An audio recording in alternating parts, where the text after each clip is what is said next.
نحمده ونصلي ونسلم على رسوله الكريم أما بعد فأعوذ بالله من الشيطان الرجيم بسم الله الرحمن الرحيم إن الله وملائكته يصلون على النبي يا أيها الذين آمنوا صلوا عليه وسلموا تسليما اللهم صل على سيدنا ومولانا محمد وعلى آل سيدنا ومولانا محمد وبارك وسلم عليه. This is a follow-up video to the initial video on Zakat. There were certain questions and comments which were raised, which I'd like to address in brief. First of all, what I'd like to inform you is that, like all ibadat, niyyah, intention, is also imperative and necessary with Zakat.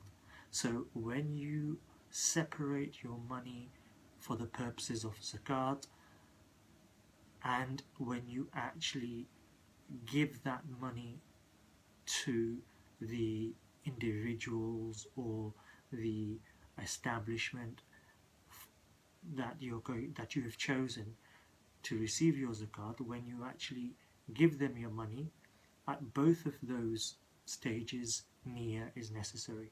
So firstly, when you take your money or your wealth out for the purposes of zakat, you must have intention that I am taking this wealth out for the purposes of fulfilling this year's obligation of zakat or previous years, whatever that may be.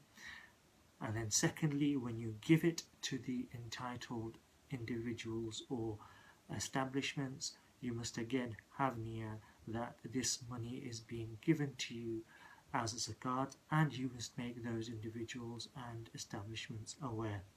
So that's the first thing.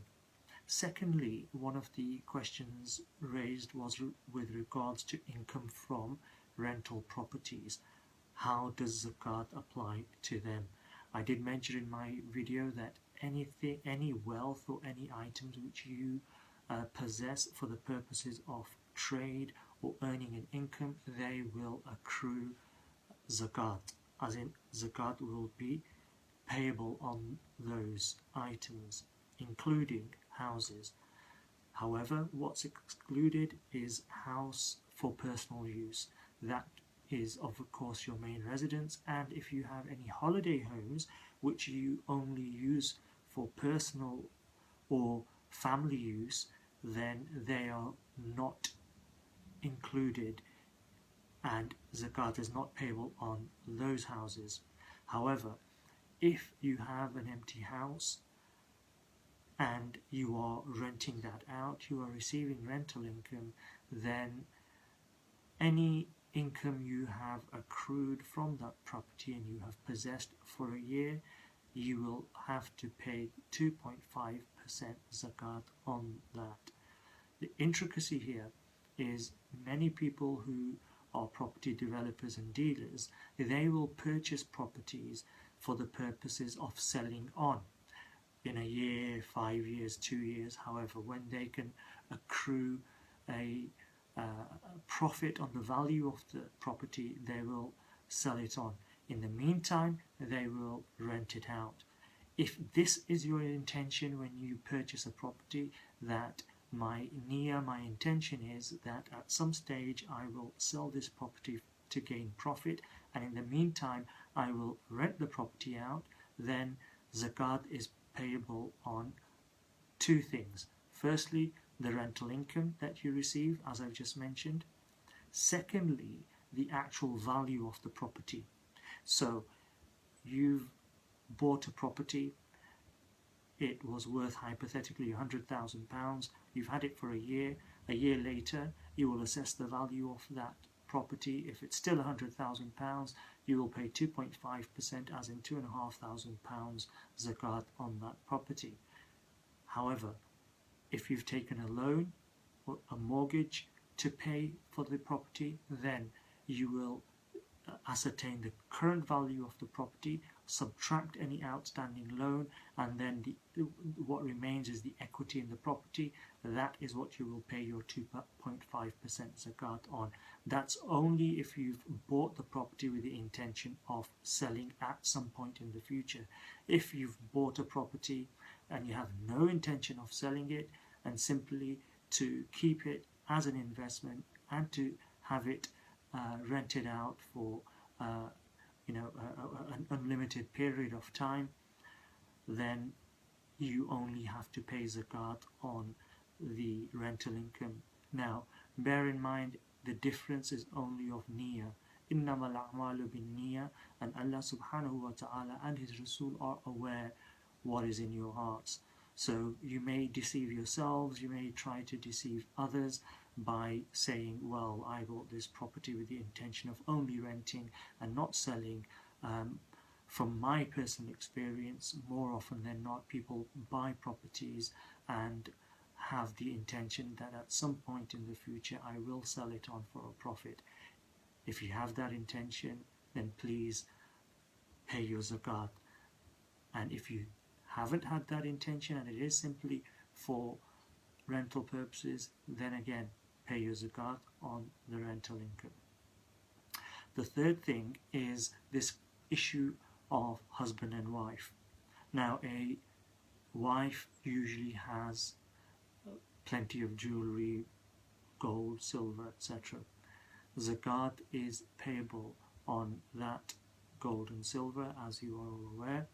However, in certain cultures and in certain parts of the world and in certain households, the wife will say, it's not my responsibility to pay the zakat, it's my husband's responsibility. I don't work, I don't earn, my husband is the breadwinner, he's the one who's earning an income, therefore he should be responsible for paying the zakat on that jewelry and wealth. What I must make you aware here is that the owner of that wealth, of that jewelry, is liable to pay the zakat. So if the wife has ownership of that jewelry, it's hers, it belongs to her, she can do whatever she likes with it, then she is liable to pay the zakat, not the husband. If, however, the husband had bought jewelry for her wife and said, this belongs to me, but it's for you to use whenever you like, but I am the owner of it, which means you can't do anything else other than wear it with my permission. If that's the case, then of course the husband is the owner and he is the person who is liable to pay the zakat.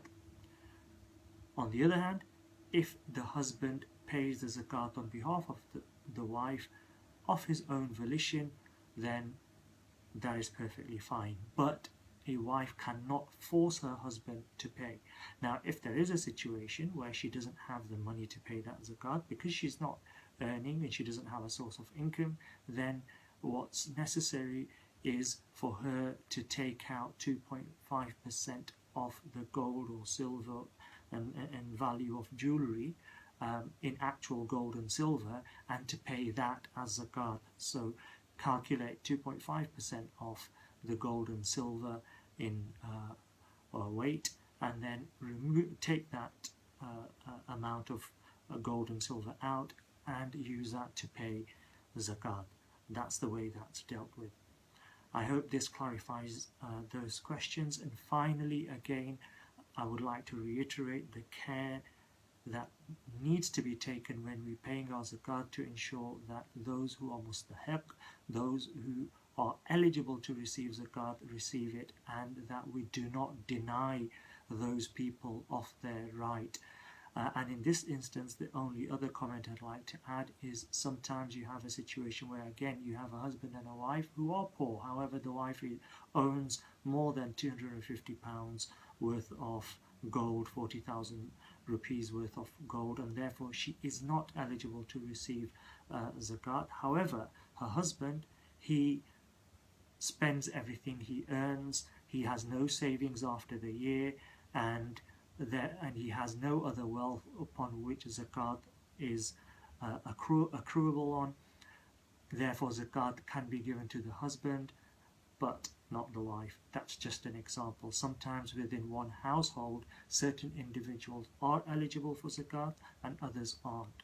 But I always say that the safest option is to give to a reliable madrasa, where often you will have orphan children, very, very poor children that only have literally the clothes on their back to their name, I've seen many of these, and it's very sad to see these individuals, these children who are in these madrasas.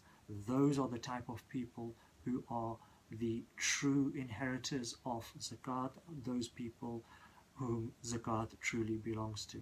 I hope this clarifies the issue. May Allah subhanahu wa ta'ala give us the tawfiq to ensure our Zakat is paid correctly, promptly, and to the right people. وآخر دعوانا أن الحمد لله رب العالمين.